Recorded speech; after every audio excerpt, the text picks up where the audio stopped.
Hello दोस्तों, मैं संजीत कुमार यादव और मैं आपको पढ़ाऊंगा विषय हिंदी व्याकरण। और इसके पहले वीडियो में हमने पढ़ाया था स्वर की बेसिक जानकारी दिए थे। और स्वर से पहले इसके पहले हमने टॉपिक बताया था भाषा, लिपि। और इसके बाद हम आपको पढ़ाएंगे अब व्यंजन। तो व्यंजन किसे कहते हैं पहले आप लोग ये जान लीजिए। ऐसे वर्ण जिनके उच्चारण में स्वर की सहायता लेनी होती है उसको क्या कहते हैं? व्यंजन कहते हैं। और कुल व्यंजन कितने होते हैं? 39। कुल व्यंजन कितने होते हैं? 39 होते हैं। और इसमें जो है स्वर की सहायता लेनी होती है। जैसे हमने एग्जाम्पल के तौर पर यहां पर हमने लिख दिया है का, इसके नीचे हलंत लगा है और प्लस छोटा आ बराबर का। और इसके बाद देखिए, कहने का मतलब हमारा ये है, आप लोगों को बता दें अच्छे से कि जो ये का है और इसके नीचे जो हमने लगा दिया हलंत, तो इसको आप पूरा का नहीं बोल सकते। ये आधा का है। क्या है? आधा का। अगर इसमें हम प्लस छोटा आ ऐड करेंगे तब जाकर के ये पूरा का होगा। इससे यह सिद्ध हुआ, यह हलंत यहां नहीं रहेगा, इससे यह सिद्ध हुआ कि व्यंजन को स्वर की आवश्यकता होती है, तब जाकर के वो पूरा होता है। जैसे यहां पे देखो, का पे हलंत लगा, इसमें जब छोटा आ जुड़ा तो ये पूरा का बना, अर्थात यहां छोटा आ की जरूरत है। नहीं तो ये का जिसमें हलंत लगा है ये अधूरा है, इसको आप पूरा का नहीं बोल सकते, इसको आधा का बोल सकते हैं। ठीक? तो व्यंजन जो है का से शुरू होकर के स्त्र तक क्या होते हैं? व्यंजन होते हैं। तो आपने जाना कि व्यंजन क्या है। और इसके बाद व्यंजन को 4 भागों में बांटा गया है। व्यंजन को 4 भागों में बांटा गया है। पहला है स्पर्श व्यंजन, और दूसरा है अंतस्थ व्यंजन, और तीसरा है ऊष्म व्यंजन, और चौथा क्या है? संयुक्त व्यंजन। स्पर्श व्यंजन का से मा तक, मतलब 25 वर्ण। का से मा तक क्या है? ये स्पर्श व्यंजन है। इसकी संख्या क्या है? 25 है। कितनी है? 25 है। अंतस्थ व्यंजन क्या है? या रा ला वा अंतस्थ व्यंजन है।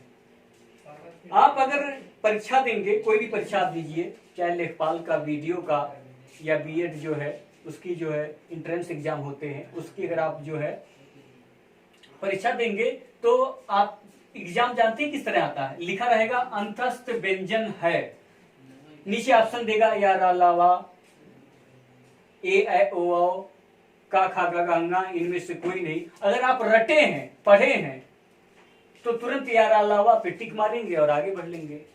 तो आपको याद करना होगा ऊष्म व्यंजन क्या है? बड़ा सा, खट्टी सा, छोटा सा हा, ये ऊष्म व्यंजन है। ये भी पूछ लेता है एग्जाम में।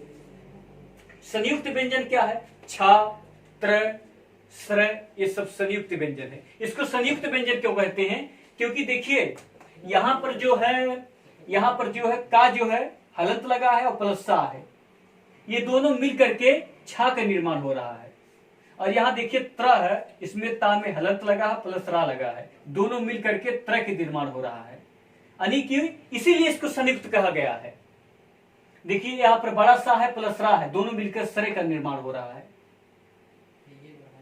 तो आप देखें कि 4 भागों में बांटा गया है। और इसके बाद आपको ये भी जान लेना है कि मानक व्यंजन की संख्या 33 है। अगर किसी ने आपसे यह पूछा कि सभी व्यंजन कितने हैं, तो आपको बताना होगा 39। अगर किसी ने आपसे पूछा मानक व्यंजन कितने हैं, तो आपको बताना होगा 33। तो एग्जाम में पूछता है मानक व्यंजन की संख्या है 33, 39, 46, ऐसे दिया रहेगा। तो कुछ लोगों को याद रहता 39 पे टिक मार देते हैं तो गलत हो जाता है, तो 33 याद करना होगा। ठीक है, तो स्पर्श व्यंजन जो हमने बताया कि 25 होते हैं, यहां हमने लिखा है का से मा तक 25 स्पर्श व्यंजन है। अब 25 स्पर्श व्यंजन में कि कौन सा वर्ण किस जगह से निकलता है उसके बारे में हमको जानकारी लेनी है। जैसे आप देख लीजिए का खा गा घा अंगा, यहां हम देखिए किच के से हमने इसको जो है दर्शाए हैं। देखिए कंठ, अर्थात जो है का खा गा घा अंगा जो है बोलने में हमको जो है कंठ से बोलना पड़ता है। किस जगह से निकलता है ये वर्ण? कंठ से। अब आप लोग ये सोच रहे होंगे इसको पढ़ने से क्या फायदा कि कंठ से निकलता है, तालव्य से निकलता है, ये सब पढ़ने से क्या फायदा? क्योंकि एग्जाम में पूछता है कि कंठ से निकलने वाले वर्ण होते हैं, ऑप्शन का खा गा घा अंगा, फिर दूसरा ऑप्शन ता था दा धा ना, ऐसे दिया रहता है। तो पूछ लेकर क्या करेंगे? अगर आपको पता है कंठ से निकलने वाले वर्ण कौन है तो टिक मारेंगे, आगे बढ़ लेंगे। तो ये सब याद करना पड़ेगा कि चा छा जा झा इया तालव्य से निकलता है, टा ठा डा ढा ड़ा मूर्धन्य से निकलता है, ता था दा धा ना दंत से निकलता है, पा फा बा भा मा ओर से निकलता है। इसको आपको याद करना होगा, कोई भी पूछ सकता है एग्जाम में। हमने देखिए इसके लिए आपको बता दिया है, हमने इसको इंग्लिश के वर्ण से यहां पर दिखाए हैं KTMDO, ताकि याद करने में आसानी रहे। देखिए इसके बाद दूसरा जो है अंतस्थ व्यंजन, इसके बारे में आप देखिए बता रहे हैं। अंतस्थ व्यंजन स्वर व व्यंजन के मध्य उच्चारण स्थान है या रा लवा है, आपको ये समझना होगा। और इसे अर्धस्वर भी कहते हैं। क्या कहते हैं? अर्धस्वर भी कहते हैं। तो आपको याद करना होगा कि या रा ला वा जो है ये अर्धस्वर भी होते हैं, वेरी इंपॉर्टेंट है ये। और जो ये रा है ये प्रकंपित लुंठित होता है, अर्थात इसमें जीभ जो क्या करती है? कंपन करती है। इसमें जीभ क्या करती है? कंपन करती है। अर्थात ये रा ऐसा वर्ण है जिसमें जीभ क्या करती है? कंपन करती है। आप जो है कोई भी वर्ण लीजिए उसमें जीभ कंपन नहीं करेगी। जैसे बचपन में सभी जो बच्चे जो गाड़ी चलाते हैं रर रर, हमारे विवेक सर ने हमको इस तरह बताया था कि ये रा में ही ऐसा हो सकता है, रर रर, इसे रा ही कर सकते, कार नहीं कर सकते। रा ही ऐसा वर्ण है कि इसमें जीभ कंपन करती है। एग्जाम में पूछता, वेरी इंपॉर्टेंट। और इसके बाद आगे हम आपको पढ़ाएंगे ऊष्म व्यंजन क्या होता है, संयुक्त व्यंजन क्या होता है, उसको अगले वीडियो में आप लोग पढ़ेंगे। इससे पहले मैं आपको बता दूं छोटा चीज, जो बेसिक चीजें हैं इसको जान लीजिए कि अनुस्वार क्या होता है। तो इसमें जो है वायु जो है केवल नाक से निकलती है। जैसे अंग, अगर आप अंग बोलेंगे तो इसमें वायु नाक से निकलती है, मुख से नहीं निकलती। आप बोल कर देख सकते हैं अंग, इसमें वायु नाक से निकलती है, उसी को अनुस्वार कहते हैं। दूसरा है अनुनासिक, इसमें वायु नाक प्लस मुख दोनों से निकलती है, जिसमें चंद्रकाल की बिंदु जो लगा रहता है जिस वर्ण में, उसमें जो है वो अनुनासिक होता है। जैसे चांद, इसमें चंद्रकाल की बिंदु लगी है। अगर आप चांद बोलेंगे इसमें वायु मुख और नाक दोनों से निकलती है, चांद बोलकर आप देख सकते हैं। तीसरा है निर्नुनासिक, इसमें वायु जो है केवल मुख से निकलती है। जैसे छोटा आ बड़ा आ, अगर आप महसूस करें छोटा आ बड़ा आ, इसमें वायु सिर्फ मुख से निकल रही है, नाक से नहीं निकल रही है। तो परीक्षा में पूछता है कि निर्नुनासिक में वायु किससे निकलती है, मुख से, नाक से, ऐसे ऑप्शन करके पूछता है। तो आपको इसको याद करना होगा।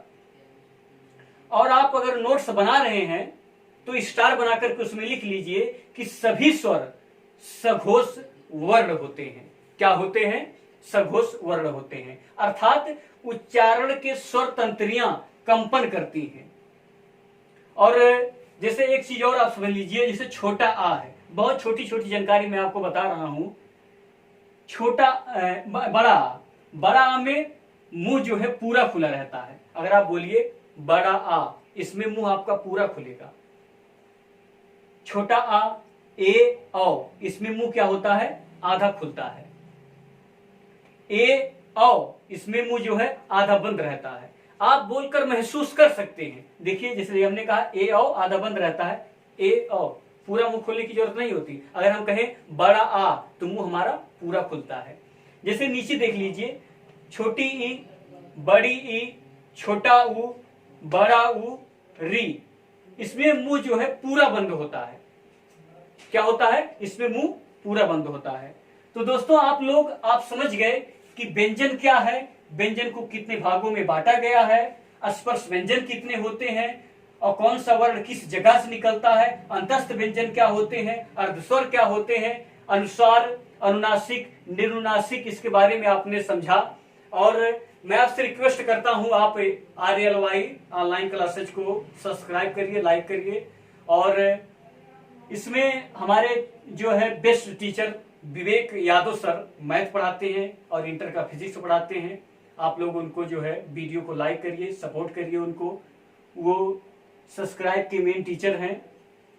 आप उनका वीडियो देखिए और आपको एहसास होगा कि वास्तव में वो एक बेस्ट टीचर हैं। इसी के साथ इस वीडियो को समाप्त करते हैं। धन्यवाद।